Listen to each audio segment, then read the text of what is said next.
आते हैं। सबसे पहले गोविंद सर आपसे ही बात करना चाहेंगे। हमारे दर्शक बहुत इच्छुक है इस बात जानने के लिए कि ये अपार क्या है, एबीसी क्रेडिट क्या है, किस तरीके से आप एक आने वाले भविष्य को बुन रहे हैं, जिसके बारे में आज हम यहाँ से विस्तार से चर्चा करने वाले हैं।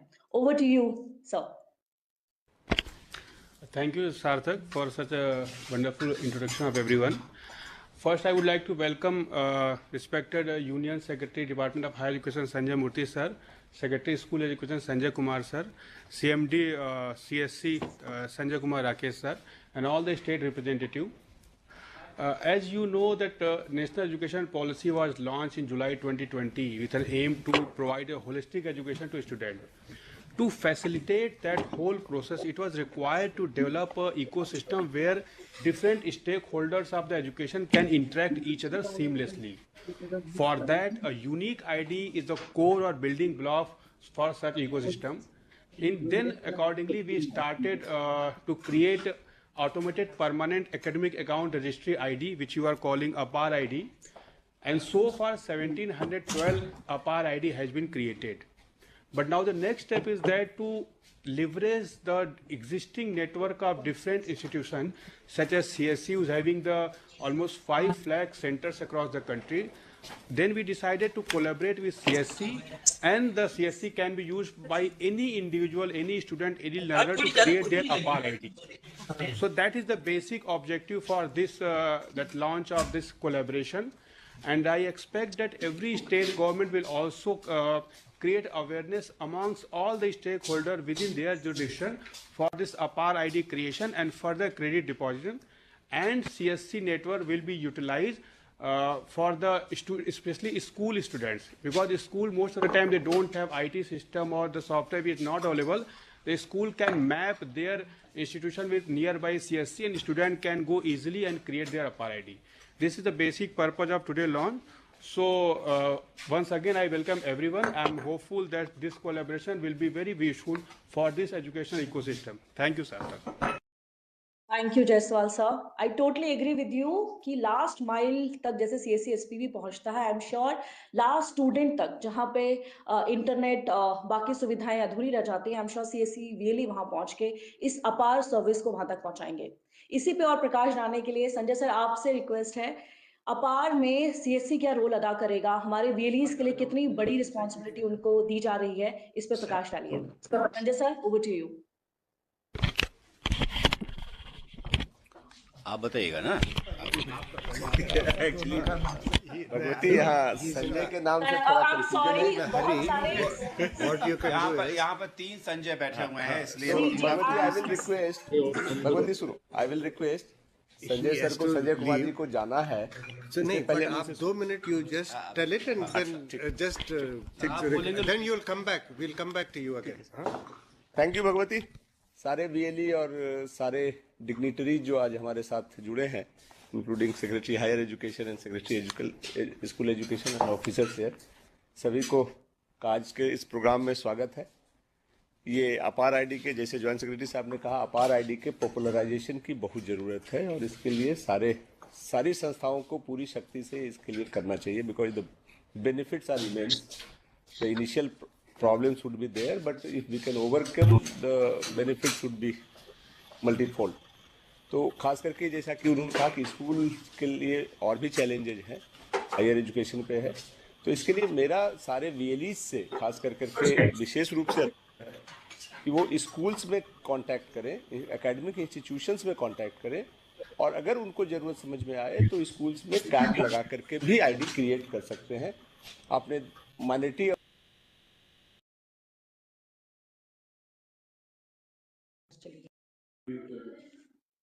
सर आपका म्यूट हो गया है, सर प्लीज अपने आप का म्यूट कर लीजिए।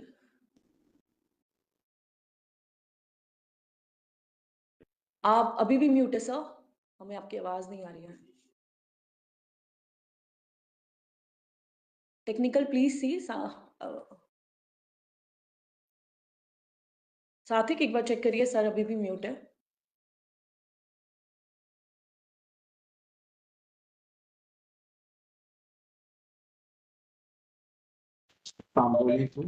सर आवाज नहीं मिल रही है, अनम्यूट करें अपने आप को।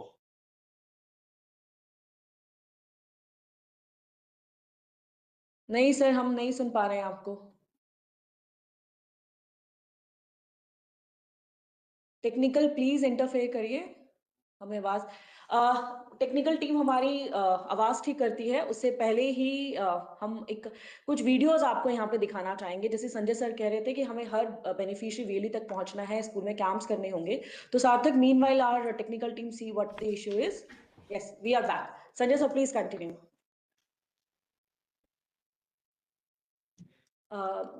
CSC MD Sanjay sir, we can hear you sir, please continue. अब आवाज आ रही है? Yes sir, हम सुन पा रहे हैं आपको जी sir. Acha, now it has come. So now give it to हाँ, sir. so I will continue, but पहले मैं रिक्वेस्ट करूंगा secretary school education Shri Sanjay Kumar ji से कि वो कुछ शब्द कहें और हमें मार्गदर्शन करें, फिर मैं बात करूँ। Secretary Higher Education Shri Sanjay Murthy sir, my colleague Sanjay Rakesh ji, MD and CEO of Common Service Center, Additional Secretary Anand, Govind, Joint Secretary, and all our colleagues who have joined us via virtual conferencing. Warm good afternoon to all of you. You know, in a nutshell, I must say that digital services is on the rise. And किसी का mic on है, मैं आपसे अनुरोध करूंगा कि अपना mic बंद कर दीजिएगा। डिजिटल सर्विसेज की अब संख्या बढ़ती जा रही है, उसकी फ्रीक्वेंसी और इंटेंसिटी भी बढ़ती जा रही है, तो ये बहुत आवश्यक है कि यदि हम स्कूल में डिजिटल सर्विसेज का पूरा फ़ायदा लेना चाहते हों तो स्कूल में भी मेरे पास इंटरनेट कनेक्शन हो और मेरे पास कंप्यूटर इत्यादि की व्यवस्था हो। बहुत से बच्चे डिजिटल सर्विसेज को अपने स्मार्टफोन के द्वारा भी एक्सेस करते हैं, लेकिन सभी के पास स्मार्टफोन भी नहीं है। तो इसलिए बहुत आवश्यक है कि ये जो कॉमन सर्विस सेंटर जो सभी पंचायत के स्तर पर पूरे देश में क्रिएट किया गया है, इसको हम स्कूली शिक्षा में डिजिटल सर्विसेज के आउटरीच को बढ़ावा देने के लिए कैसे मैक्सिमाइज कर सकें, कैसे लेवरेज कर सकें, ये हमारे लिए बहुत ही आवश्यक है। आज के दिन में 50% स्कूलों में ही इंटरनेट है और कंप्यूटर है, और वो ऐसे स्कूल्स हैं जो हायर सेकेंडरी और सेकेंडरी हैं, यानी कि एलिमेंट्री स्कूल्स में अभी भी हमारा एक्सेस बहुत ही कम है। दूसरी बात जो मैं कहना चाहता हूं कि अभी जैसा कि आज हम लोग अपार आईडी पे चर्चा कर रहे हैं और स्कूली शिक्षा उच्च शिक्षा के साथ कार्य कर रहा है कि हमारे जितने भी स्कूल में बच्चे हैं उनको हम एक प्रोविजनल अपार आईडी तत्काल निर्गत कर दें। इस प्रोविजनल अपार आईडी को वो बच्चा उसको एक्सेस करके सुविधा के लिए जब उसको वो एकेडमिक बैंक ऑफ क्रेडिट या डीजी लॉकर से उसको वो जोड़ेगा तो उसको कहीं ना कहीं उस आईडी को ऑथेंटिकेट करने की आवश्यकता होगी, और हम सभी को इनकरेज कर रहे हैं कि विथ कंसेंट वो उसको आधार से इनेबल कर दे, ऑथेंटिकेट कर दे, तो उसकी जो यूजफुलनेस है वो जीवन पर्यंत रहेगी आपके साथ। स्कूली शिक्षा में बहुत कुछ ऐसा लाया जा रहा है और हमारी जो सबसे बड़ी समस्या ये हो रही है कि मेरे पास हर बच्चे के लिए कोई एक सिंगल रिपॉजिटरी नहीं है जहां पर मैं उसके सारे एकेडमिक रिकॉर्ड्स को देख सकूं, और इसी दरमियान यदि बच्चे का स्कूल बदल जाता है तो ये और कठिन हो जाता है क्योंकि फिर उसको हम एक्सेस नहीं कर पाते हैं। तो ये अपार आईडी के माध्यम से यदि हम उसे जोड़ दें academic bank of credit DG locker के साथ, तो हर बच्चे के लिए एक ऐसी जगह बन जाएगी जहां पर उसका हर एकेडमिक रिकॉर्ड और उसका दूसरे जितने भी डॉक्यूमेंट्स हैं, चाहे उसका वो डेट ऑफ बर्थ हो या बाद में कभी वो ड्राइविंग लाइसेंस लेता है, डिपेंडिंग ऑन किस तरह, हर साल के अंत में जब उसका हॉलिस्टिक प्रोग्रेस कार्ड भी बनता है, रिपोर्ट कार्ड बनता है, तो उसको भी वहां दिया जा सकता है। नेशनल क्रेडिट रेटिंग फ्रेमवर्क में अभी हम क्रेडिट सिस्टम लाने जा रहे हैं, उसका जो क्रेडिट है वो भी इस डीजी लॉकर में उपलब्ध कराया जा सकता है। तो ये हमारे लिए बहुत ही आवश्यक है। इसमें मैं समझता हूं कि कॉमन सर्विस सेंटर की जो रोल है वो बहुत ही अहम होगी, क्योंकि आप एक वन पॉइंट सर्विस सेंटर हैं जहां पर हमारा बच्चा जा करके अपार आईडी के लिए तो सुविधा ले ही सकता है और कई तरह की सुविधा ले सकता है। आजकल सारा का सारा ट्रांसफर्स डीबीटी के माध्यम से हो रहा है और हम लोग लगातार देखते हैं कि कहीं न कहीं बच्चे कभी कभी कुछ तकनीकी गड़बड़ी कर देते हैं जिससे जो उनको मिलना चाहिए वो नहीं मिल पाता है। तो बच्चों के लिए भी डिजिटल जो फॉर्म भर रहे हैं उसमें हैंड होल्डिंग बहुत ही आवश्यक है और कॉमन सर्विस सेंटर इसके लिए बहुत ही उपयुक्त है। हम लोग चाहेंगे सर कि इसमें हम किसी प्रकार का एक business model common service centre के साथ डेवलप कर सके ताकि वो एक पारदर्शी तरीके से हम अपने सभी बच्चों को सभी को इसकी जानकारी दे सकें ताकि वो बच्चा पारदर्शी तरीके से कॉमन सर्विस सेंटर में जाए और उन सेवाओं को एक्सेस कर ले। हम लोग बहुत ही हर्षित और एक्साइटेड हैं यहाँ पर मिनिस्ट्री ऑफ एजुकेशन में कि ये जो एक बहुत ही इम्पॉर्टेंट इंटरवेंशन जो अपार आईडी का लाया जा रहा है और मुझे लगता है कि इसके अभूतपूर्व परिणाम हम सब लोगों के सामने आएंगे और ये सिस्टम को एक बहुत ही अच्छे तरीके से पारदर्शी बना देगा, ट्रांसपेरेंट बना देगा और एक कन्वीनियंट बना देगा कि आप न जाने कहाँ जाएं, आपको हर वक्त एक मोबाइल फोन पर या एक कंप्यूटर के सामने आप बैठ जाएं तो आप अपने सारे रिकॉर्ड्स को एक्सेस कर सकते हैं। और द लास्ट पॉइंट मैं ये कहना चाहूँगा कि ये जो हमारी स्कूली शिक्षा में या उच्च शिक्षा के तहत में जो फ्रॉड के भी जो शिकायत आते रहते हैं उसे भी हम पूरी तरीके से कंट्रोल कर पाएंगे। इससे कहीं बेहतर हद तक हम frauds in documentation, fraud in jobs, इन सब पर हम चेक कर पाएंगे।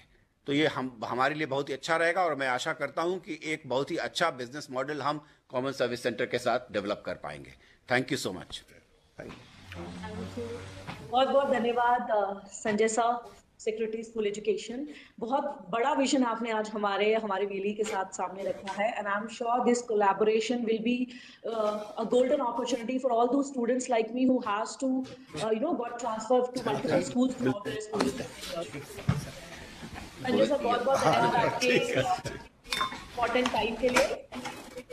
जिस तरीके से संजय सर, सचिव सेक्रेटरी स्कूल एजुकेशन ने उन्हें बताया कि कितना ब्रॉड स्पेक्ट्रम है ये, हमारे विलीज किस तरीके से काम कर सकते हैं, तो इसी पे संजय सर एमडी सीएससीएसपीबी आपसे रिक्वेस्ट है कि सर जो सर बातें कह के गए उसे आप सीएससीएसपीबी से जोड़े और हमारे विली का मार्गदर्शन और करें कि किस तरीके से ये अपॉर्चुनिटी को वो और फायदा अपने लिए और बच्चों के लिए।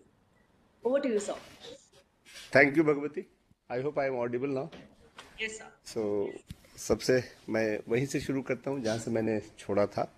सेक्रेटरी हायर एजुकेशन साहब हैं, जो सेक्रेटरी स्कूल एजुकेशन ने बताया कि this is a revolutionary step which is being initiated and we are very proud that we are a part of it. Step simple सा ये है कि अगर स्टूडेंट्स की जर्नी शुरू होने से लेके जर्नी के अंत तक और लाइफ लॉन्ग एक सिंगल आईडी हो, जिस आईडी से उसके सारे academic records plus other records जुड़े हों, तो लाइफ बहुत सिंपल हो जाता है। चाहे वो इंटर स्कूल ट्रांसफ़र हो, स्कूल से कॉलेज का ट्रांसफ़र हो या कॉलेज के बाद जॉब के पोर्टल पे। और सिंपल ही नहीं हो जाता है बल्कि जो सेक्रेटरी साहब ने कहा कि फ्रॉड्स भी मिनिमाइज किए जा सकते हैं। तो ये सब सारे जो चेंजिंग एफर्ट्स हैं, जो डायरेक्शन चेंजिंग एफर्ट्स हैं, जो इपॉक चेंजिंग एफर्ट्स हैं, उसके लिए ज़रूरी है कि उनकी एक कॉमन आईडी हो और पूरा एजुकेशन सिस्टम उसी कॉमन आईडी को यूज करे, हर साल उसी से लिंक कर करके क्रेडेंशियल्स वगैरह सब अपडेट करे। और उसके लिए इनिशियल फेज में अवेयरनेस फैलाने के लिए और उन इंस्टीट्यूशंस में जहां की कैपेसिटी नहीं है, चाहे हार्डवेयर सॉफ्टवेयर की कैपेसिटी हो या कॉन्फिडेंस की कैपेसिटी हो, सब बनाने के लिए वो सीएससी का काम है जो हमारे वीएलई करते आ रहे हैं, क्योंकि थैंकफुली वो डिजिटली सैवी हैं, हर जगह उनका प्रेजेंस है और लोगों से वो टच में है। तो इसलिए हमारा रिक्वेस्ट ये रहेगा, हमने एजुकेशन मिनिस्ट्री और स्कूल एजुकेशन और हायर एजुकेशन से बात कर करके सीएससी के हमारे डिजिटल सेवा पोर्टल्स में एक सिंपल सा सिस्टम बनाया है जो प्रोसेस में बताया जाएगा, जिसके थ्रू वीएलई स्टूडेंट्स का रजिस्ट्रेशन कर सकते हैं और उनको उनका अपार आईडी जनरेट कर करके दे सकते हैं। और फिर वही आईडी वो जब स्कूल में जाएंगे तो एडमिशन के समय दे देंगे, तो सारी चीज ठीक हो जाएगी। ये काम सारे वीएलई पूरे देश में करें और हम आशा करते हैं कि हमारे 5 लाख वीएलई अगर 100 भी करें तो 5 करोड़ तो बहुत जल्दी से बन जाएगा और सबकी जरूरत है ये। तो आप एजुकेट करें, लोगों को समझाएं, आईडी जनरेट करें। और उसका दूसरा पक्ष ये है कि जो स्कूल्स हैं, जैसा सेक्रेटरी स्कूल एजुकेशन ने कहा था कि लगभग 50% स्कूल्स ऐसे हैं जिनके पास अपना इंफ्रास्ट्रक्चर नहीं है, उन स्कूल्स को हेल्प करें। हम लोग और वर्कआउट करेंगे कि क्या हम उन स्कूल्स को उनके जो क्रेडिट्स हैं उसको अपलोड करने में मदद कर सकते हैं, या साल के सेशन के शुरू में हमारा वीएलई स्कूल में जाकर के बैठ जाए 2-4 दिन के लिए। जितने बच्चे एडमिशन में आते हैं, जिनकी आईडी है उनकी आईडी ठीक है, जिनकी नहीं है उनकी आईडी जनरेट करके दे। एग्जाम खत्म होने के बाद क्रेडिट करने में हेल्प करे। क्या हम स्कूल्स को हेल्प कर सकते हैं? मुझे लगता है कि इसमें हमारे वीएलई हेल्प कर सकते हैं तब तक जब तक कि स्कूल के टीचर खुद कैपेबल नहीं हो जाए, और हमें कोशिश ये करनी चाहिए कि जल्दी ही वो खुद कैपेबल होकर अपना अफेयर्स मैनेज करें। तो मेरा आज आप सबसे रिक्वेस्ट है, और जो महानुभाव ऑनलाइन भी जुड़े हैं, कि इस महायज्ञ में, ये बहुत बड़ी प्रोसेस में आप शामिल हो जाए, हमारे वीएलई शामिल हो जाए और तेजी से अपार आईडी जनरेट करने का भी जो प्रोसेस है वो शुरू करें। और इसके रिजल्ट के साथ बाकी चीज़ें हम जैसे जैसे बढ़ते जाएंगे आप सबसे शेयर करेंगे। और आशा करते हैं कि मिनिस्ट्री ऑफ एजुकेशन के साथ सीएससी की इस कोलैबोरेशन से ये जो एक बहुत बड़ा यज्ञ शुरू हुआ है उसमें हमें सफलता जरूर मिलेगी। सो आप पे बहुत बड़ी जिम्मेदारी है। मैं सारे वीएलई से रिक्वेस्ट करता हूं जो हमसे सुन रहे हैं कि, और मुझे विश्वास भी है कि वो जिम्मेदारी के साथ इस जवाबदेही को निभाएंगे और एक अच्छा नंबर और एक अच्छा माहौल बन करके उभरेगा अबाउट दिस अपार ID and it's usefulness. So I wish you all the best. Thank you. बहुत बहुत धन्यवाद संजय साहब। छात्रों के एजुकेशन और लर्निंग के दौरान अर्जित किए गए क्रेडिट की जानकारी सिंक होगी, यानी छात्रों की शैक्षणिक प्रगति की ट्रैकिंग हो सकेगी आसान। साथ ही छात्रों को अपने दस्तावेज या स्थानांतरण प्रमाण पत्र लेकर यात्रा करने या कहीं जमा कराने की जरूरत नहीं होगी। शिक्षा मंत्रालय भारत सरकार की इस डिजिटल मुहिम में CSC यानी कॉमन सर्विस सेंटर भी है भागीदार, यानी देश के सभी छात्रों को मिल सकेगा 5 लाख से भी अधिक CSC सेंटर्स के माध्यम से इस सुविधा का उपहार। मैंने अपना ABC ID CSC के माध्यम से बनवाया। ABC के लिए तेज, सुविधाजनक और आसानी से रजिस्ट्रेशन पाने के लिए अपने नजदीकी CSC सेंटर से संपर्क करें। इन सेंटर्स पर CSC के VLE छात्रों को अपार के लाभों और विवरणों के बारे में जानकारी देकर उनकी मदद करेंगे। मैंने ABC अकाउंट डिजिटल सेवा से बनाया है। यहाँ पर सारी सुविधा उपलब्ध है, यहाँ सब फॉर्म वगैरह फिलअप हो जाता है। CSC के VLE निकटतम विश्वविद्यालयों या संस्थानों के कैंपस क्षेत्र में ही केंद्र खोलकर छात्रों को अपार के साथ साथ विभिन्न सेवाएं भी प्रदान कर सकते हैं। আমি আমার নিকটবর্তী CSC সেন্টার ABC কার্ড সম্বন্ধে জানতে পারি এবং আমি সেখান থেকে ABC কার্ডটিও তৈরি করিয়েছি। ABC की सेवा प्रदान करने के लिए VLE अपने डिजिटल सेवा पोर्टल या abccard.csccloud.in पर लॉगिन करें। मैंने अपने CSC आईडी से बहुत आसानी से ABC कार्ड बनाया है। मैं प्रयत्न करूंगा कि और भी स्टूडेंट का ABC कार्ड बना पाऊं। न्यू इंडिया के छात्रों के लिए CSC की डिजिटल राह तेज और बेहतर सुविधा के साथ छात्रों को आसानी से मिल रहा है अपार। तो देखा आपने, हमारे वीएलईज भाइयों के लिए दिखाना था कि कितना आसान है अपार कार्ड बनाना, कितना ज्यादा फायदा विद्यार्थियों को होगा। इसी पे और प्रकाश डालने के लिए श्री अनिल सहस्रबुद्धि सर हमारे साथ मौजूद हैं, जो चेयरमैन NETF और नेशनल बोर्ड ऑफ एक्रेडिटेशन से हमारे साथ यहाँ लाइव जुड़े हैं। अनिल सर, आपके अनुभव जानना चाहेंगे कि कितनी बड़ी क्रांति अपार कार्ड लेके आ रहा है एजुकेशन फील्ड में, और आप क्या इससे एक्सपेक्टेशंस रखते हैं। Over to you sir. धन्यवाद। मेरे ख्याल से अभी संजय जी ने कहा और संजय मूर्ति जी भी बाद में कहेंगे कि अपार का दायरा जो अपार नाम में ही है कि वो इन्यूमरेबल पॉसिबिलिटीज इसके माध्यम से तैयार होती जा रही है। हमने अभी अभी देखा कि 2 छात्रों ने कैसे अपार आईडी बनाना कितना आसान है बताया है। हर स्कूल से ये हो सकता है, लेकिन हर स्कूल में इंफ्रास्ट्रक्चर न होने की वजह से हम चाहते हैं कि सीएससी के माध्यम से इसके बारे में जानकारी देना हो, या छात्रों को अपार आईडी करने के लिए उनका जो भी रिकॉर्ड है, डेट ऑफ बर्थ है, नाम है, दर्ज करते हुए और आधार से वो सीडेड हो जाएगा तो ऑटोमेटिकली यूनिक आईडी, अपार आईडी उनको मिल जाएगा, उनको आइडेंटिटी कार्ड मिलेगा। और हम देखते हैं कि प्राइवेट अलग अलग स्कूलों में वो आई कार्ड लगा के जाते हैं, और गवर्नमेंट स्कूल के बच्चों को ऐसा कुछ नहीं मिलता है, तो उनको एक कॉम्प्लेक्स निर्माण होता है। इसके माध्यम से उनको एक बड़ी पहचान, आइडेंटिटी मिलेगी। तो इसलिए एक बहुत बड़ा क्रांतिकारक ये हमारा एक अपार आईडी का इनोवेशन जो किया हुआ है कि हर छात्र को यूनिक आईडी मिलेगी। ये लाइफ लॉन्ग आईडी रहेगी, आयुष्य भर रहेगी, क्योंकि हम शिक्षा सिर्फ स्कूलों में, कॉलेजों में ही पाते, ऐसे नहीं है। उसके बाद जब हम कहीं भी जॉब में जाते हैं या अपना खुद का व्यवसाय भी करते हैं, तो हम लोगों को नया नया सीखना पड़ेगा। आज हर चीज में टेक्नोलॉजी इतनी बेहतरीन तरीके से हर रोज बढ़ रही है, बदल हो रही है, तो छात्रों को वो सीखने के लिए जो मौका मिलना चाहिए, वो मौका आज इंटरनेट के माध्यम से घर बैठे हुए अलग अलग स्किल्स को पा सकते हैं। उसकी परीक्षा भी देकर उसको क्रेडिटाइज भी कर सकते हैं, उसका सर्टिफिकेट पा सकते हैं।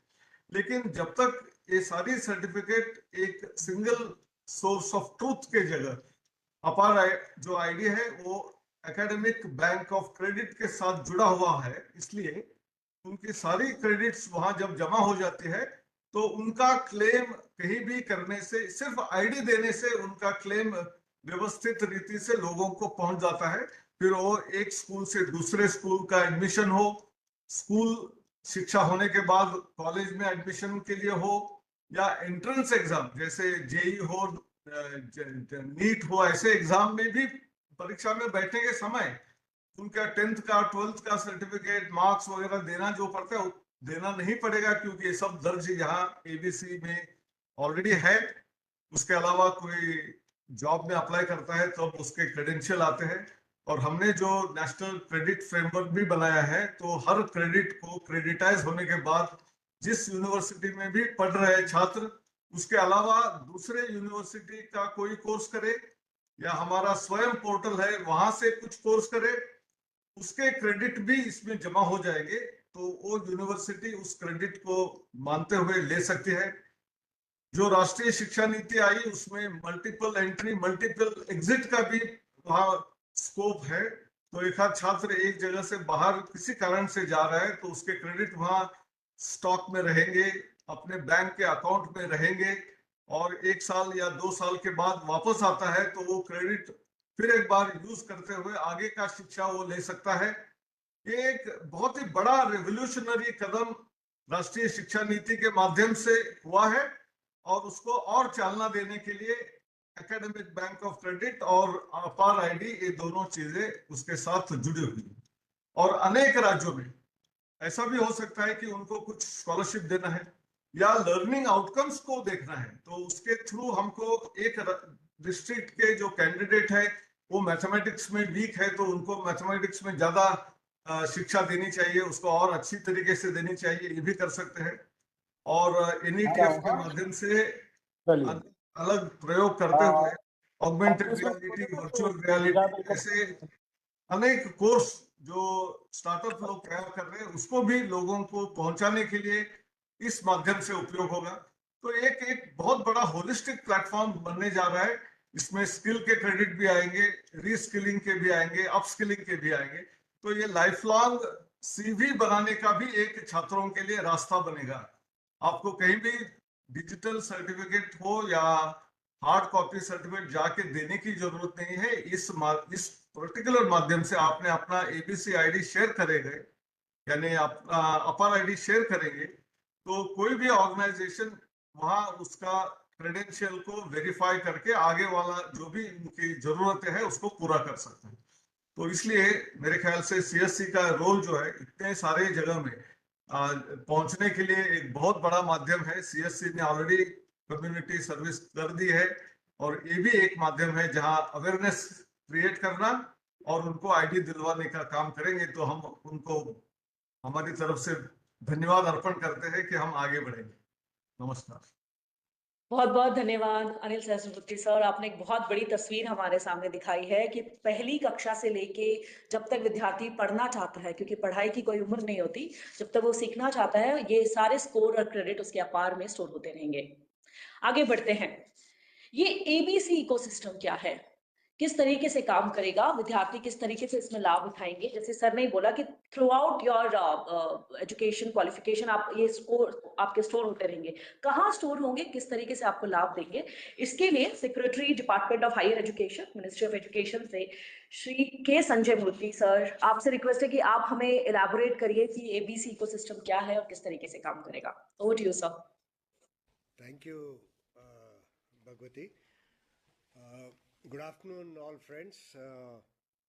Shri Anil Sahasbuddhe, Chairperson of NETF, Shri Sanjay Kumar Rakesh, MD and CEO Common Service. Sir आपकी आवाज थोड़ी सी धीमी है, थोड़ा तेज अगर आप बोल देंगे हम सब सुन पाए। धन्यवाद sir.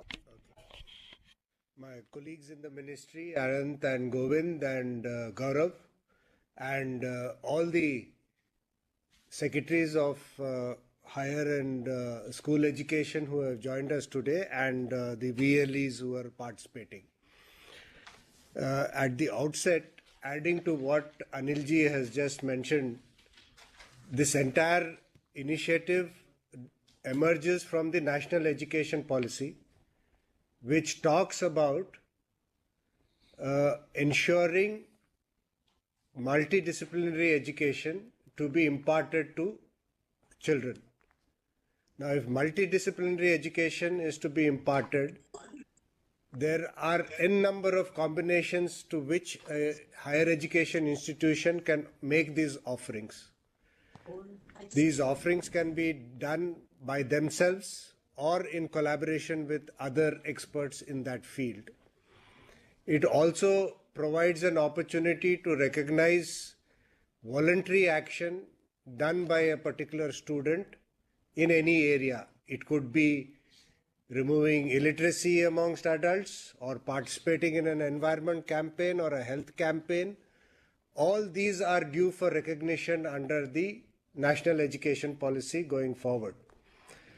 Now, there is only one method that can capture all this work that each individual student does and is of a particular standard and is recognized by all the other stakeholders in this system.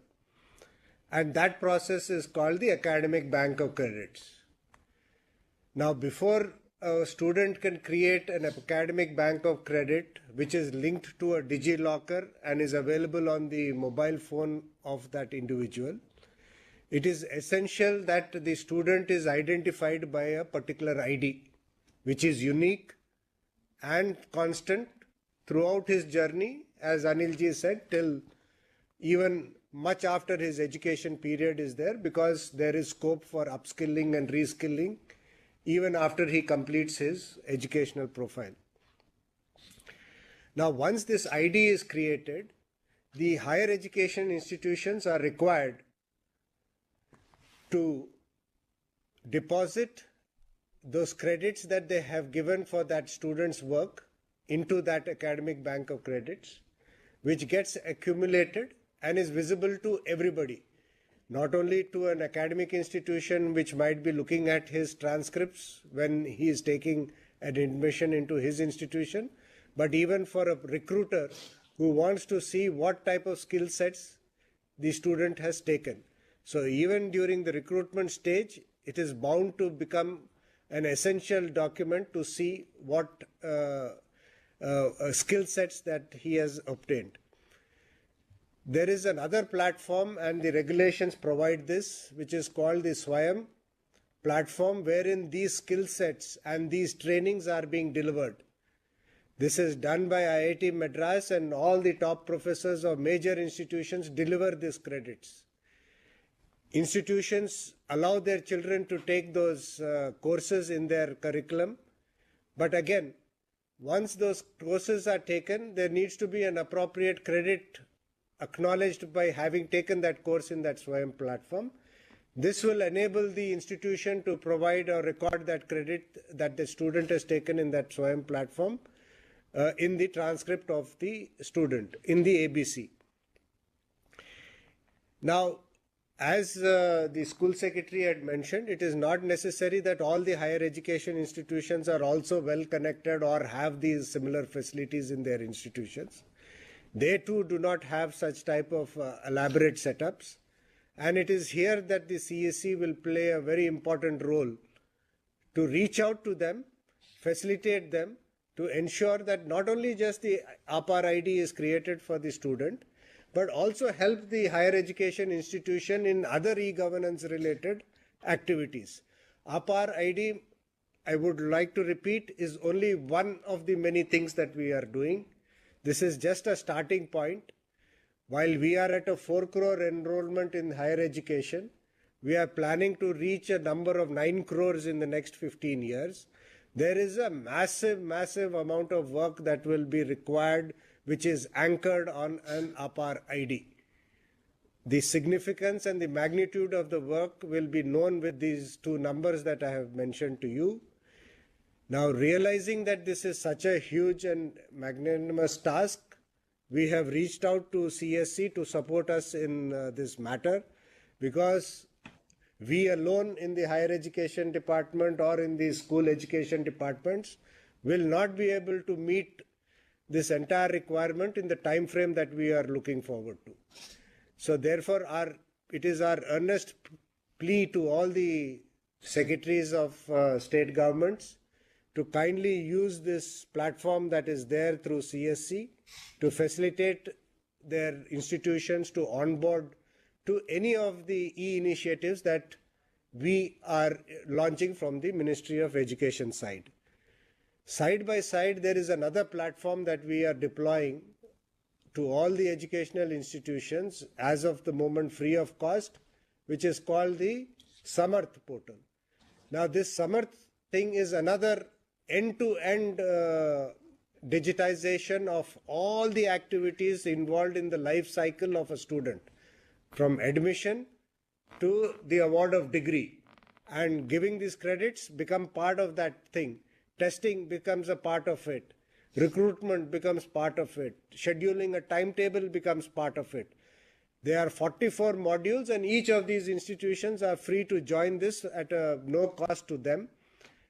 We have full commitment from 5 states like Maharashtra, J&K, UP, Assam, and so on forth to ensure that all their institutions onboard to the Samarth portal. Now here also, it's not very complex, but there is a little requirement of hand-holding required by our higher education institution there. So there also we will be requesting the CSCs in partnership with the Samarth team to ensure that this offering is available to you. You can take any of the services that they provide. If you want only APAR ID, you take the APAR ID. You want to go for the full circle and do the Samarth, you please do the Samarth one also. But what I would like to tell you is that this entire ERP of higher education institution by the name of Samarth is deployed in all type of educational institutions. It is not exclusively for a big university. It is adopted by IITs, by NITs, by triple ITs, by central universities and colleges also. So it has been customized to meet the needs of different type of universities, including open universities. And as we know, the capabilities of the IT teams are always limited in all such institutions, and therefore they can leverage the resources of CSC that are there to handhold and do any troubleshooting that may be required for whenever they deploy this in their premises. But to summarize, I just want to reiterate the immense work that is going to happen. This is just the beginning. The numbers are huge, both in higher education and in school education. And we cannot have a situation that just because of want of digital access. A student is not enrolled on the APAR ID platform, denying him the facility of the ABC credits, which both industry and academic institutions will be keenly looking forward whenever this gets more grounded and stabilized. So we hope that this initiative will get really get the support that we look forward from the CSC in both APAR ID and in Samarth, to see how even the SWAYAM courses are also popularized there. The timetable CSC should be able to deliver to the higher education institution the courses and the timetable that is being streamed in both SWAYAM Prabha and in SWAYAM, enabling them to take it up. We have around 4,000 or 5,000 touch points under SWAYAM, which is there. We will like to see that they are also appraised of those 5,000 centers, such that this linkages between the touch points of SWAYAM is also available to anyone who comes to the CSC, and you can apprise these details to them. So I think going forward, if there is any formal MOU required that is required to capture all these three things of digital initiatives of ours, I think we should move forward in that direction. So anyway, thank you everyone for the time you have taken out to listen to all of us. And I hand it back to you, Bhagwati. Thank you, Sanjay Murthy sir. Thank you for taking CSC on board for this noble cause. We really appreciate your efforts. And I can also hear the passion behind, you have passion for this service. We can hear your voice, how much you want this service to get successful, how you want every student of this country to be on board for this APAR service and the other services you are offering. Thank you, sir. अब session की खत्म करने के लिए हम और साथ ही जितना भी डिस्कशन हमारे पैनलिस्ट ने यहाँ पे किया उन सबको समराइज करने के लिए I want to welcome Shri Gaurav Singh sir, director department of higher education, ministry of education. Sir आपसे गुजारिश है कि धन्यवाद देकर हमारे सभी स्पीकर्स को उनके समय के लिए धन्यवाद दें। Gaurav sir, over to you. First of all, thank you, Secretary Sir. Thank you, Anand Patil Sir, Govind Sir, and of course the CEO and MD of CSC for taking out time for this. I believe Secretary Higher Education has already, in a very genuinely great way explained the entire spectrum of e-governance, and we are looking at this partnership only for it is a good trial to start off with, which we are seeing the results already. But we are looking at it as a complete digital service, digital access and service provider to the last mile, where there is a digital divide. Even there we expect you to go. And as Sir rightly pointed out, we can work towards an MOU, and with the guidance of Anand Patil Sir, Secretary Sir, Govind Sir, we should try and create some model which is sustainable. And we all feel the challenges Sir has already explained, and we are looking at you for providing those last mile and access things. And whatever support is required towards moving this MOU very fast, I would be more than happy to do it at the earliest and see that this goes through. Once again, Secretary Sir. Thank you Gaurav sir. साथ ही हम ये session यहाँ खत्म करते हैं इस उम्मीद के साथ कि सीएससी जिस तरीके से इंडिया और भारत का डिजिटल गैप पूरा करता है, उस ब्रिज को उन स्टूडेंट्स तक भी पूरा करेंगे जो चाहकर भी डिजिटल इंडिया से नहीं जुड़ पा रहे हैं, उनको भी अपार और साथ ही प्रदान की जा रही सर्विसेज से जोड़ेंगे, ताकि उनका पूरा क्वालिफिकेशन जो उनका आगे जो भविष्य है वो उज्जवल रहे। धन्यवाद आप सब। जी ma'am, I have a question. Ma'am, I'm not sure we are here to take question and answer. There will be a separate session. Just a simple query, which Sir discussed, that this will be a unique ID for every student of government schools especially. I just wanted to know, can they use it as an iCard in the school premises? It's up to the school, but it's a unique ID number. It's not ID, it's a unique ID number through which educational ecosystem will recognize and deposit a credit. Whether to use as an ID or not, it's up to that institution to recognize. So this can be discussed with the institution. Okay, thank you. Thank you, sir. Everyone for your time. Namaskar.